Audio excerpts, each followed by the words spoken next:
Your Name is not a movie you would normally consider up my alley. In fact, I was forced to watch it by our channel artist Go Saibu, who decided to rent it with my debit card. I went into it eyes rolling and heavy sighing, and came out the other end touched. Released in 2016 by Toho and directed by Makoto Shinkai, aka the dude everyone calls the new Miyazaki, Your Name is a story about values, connection, and tradition more than love. But love is there, it's definitely there. It's also one of the highest grossing animated films to leave the island. What starts off as a very anime rendition of Freaky Friday twists and turns itself into a spectacular showcase of perception versus groundation, past and future, and human roots versus globalization. Japan, more so than most other first world countries, is a land where the past meets the future and finds a way to live mostly in harmony with itself. A harmony lacking in those of us that feel an emptiness in our gut from time to time. The feeling that we're missing something desperately but can never figure out exactly what it is. A question never posed but instead felt. What am I missing?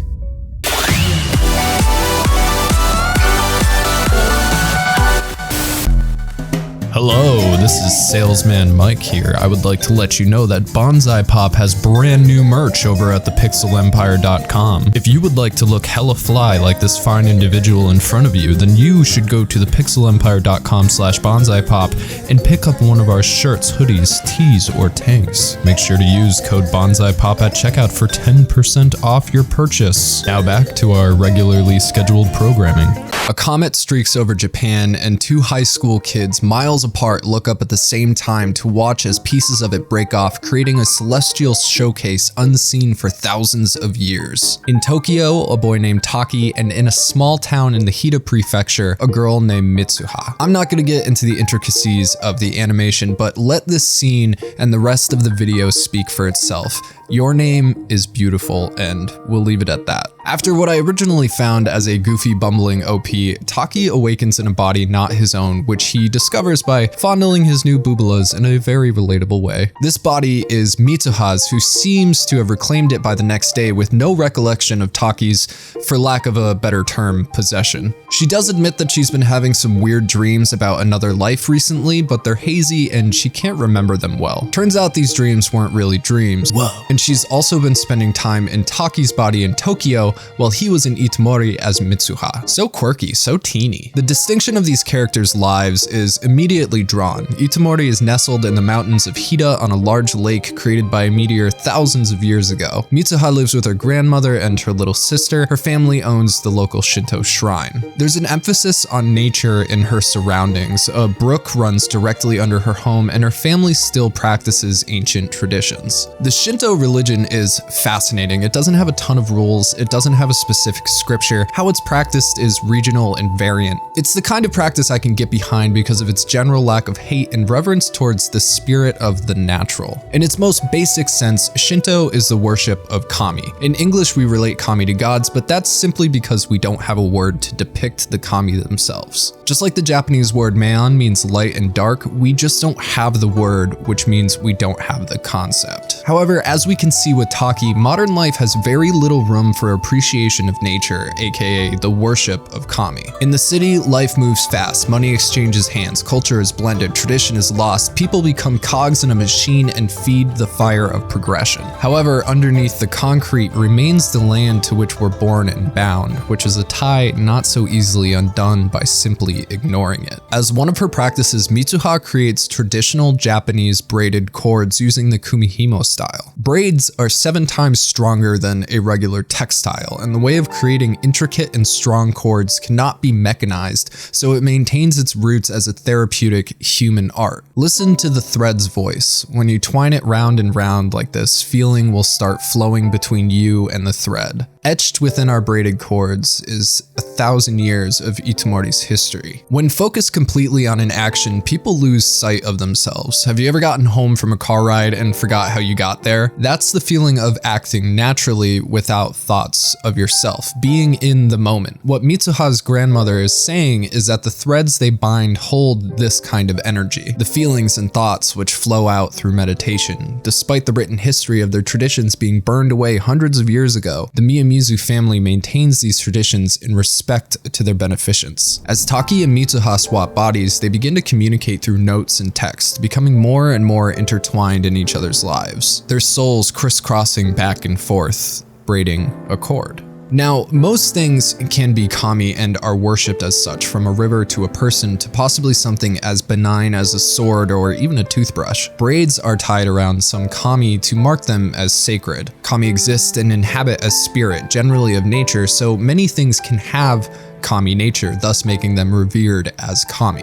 This divinity is pure, so in order to witness it, a person must achieve mogokoro or purification, which is granted by the kami itself, again, be it a tree or a rock. So how does one achieve mogokoro? By holding up the 4 pretty legit affirmations of Shinto. Keep your family and tradition, love nature, don't be a scrub and wash that ass, and take some time to appreciate the kami. As a Shinto priestess, Mitsuha performs in ceremony creating Kuchi Kamizaki as an offering for the kami of Itomori. Kuchi Kamizaki is literally translated to mouth kami liquor. Basically, it's spit booze made by chewing rice into a pulp and then spewing it into a cup and letting it ferment. However, symbolically, it's seen as half of the person who creates it.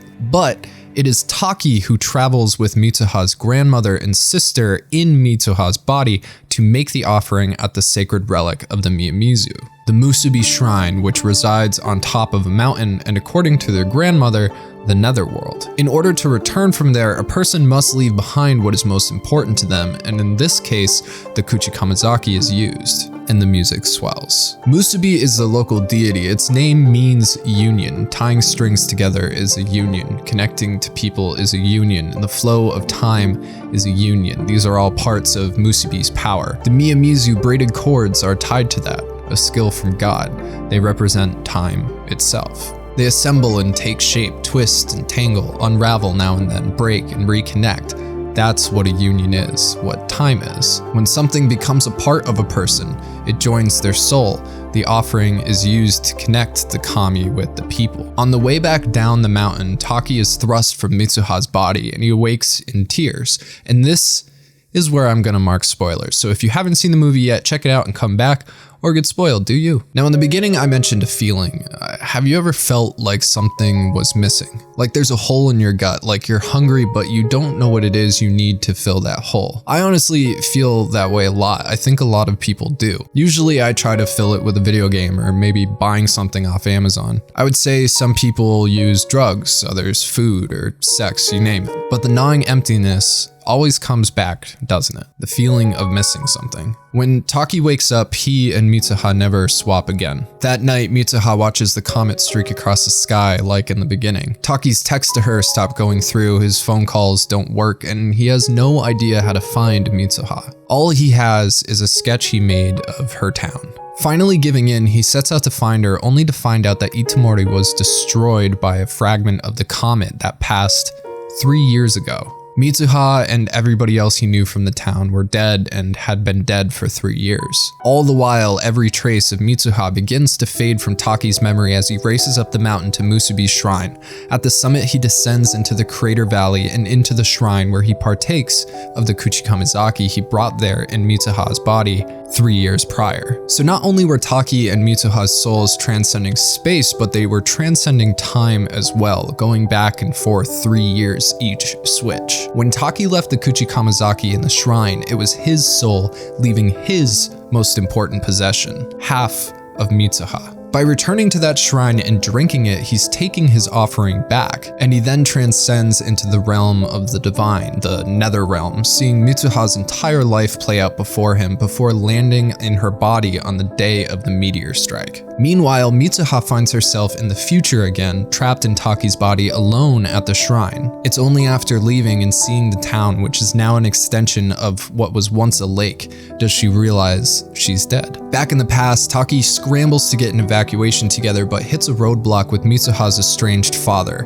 In a last-ditch effort, he goes to find Mitsuha in the mountain shrine. Occupying the same place at different times, bound by their braided souls, the two can only hear echoes of each other's voices. That is, until Twilight creeps in. It's explained earlier by a teacher that in Japanese, the word Twilight, or tasukare doki, comes from the root word tasukare, meaning who is that. It's a time where it's neither light nor dark, and the divine world of the Commie and the world of humans intertwine. Meeting face to face during this magic hour, Taki gives Mitsuha her braid back, the one that was given to him 3 years prior by a girl he didn't know at the time. As the hour ends, Taki takes out a marker and recommends they write each other's names down so they don't forget when they wake up. He writes on Mitsuha's palm, she makes one horizontal stroke and vanishes. While Mitsuha races to finish the evacuation of the town, both her and Taki begin to forget who it was they were acting for. On Mitsuha's hand is only written skida, meaning I like or I love you. And although she wasn't able to finish,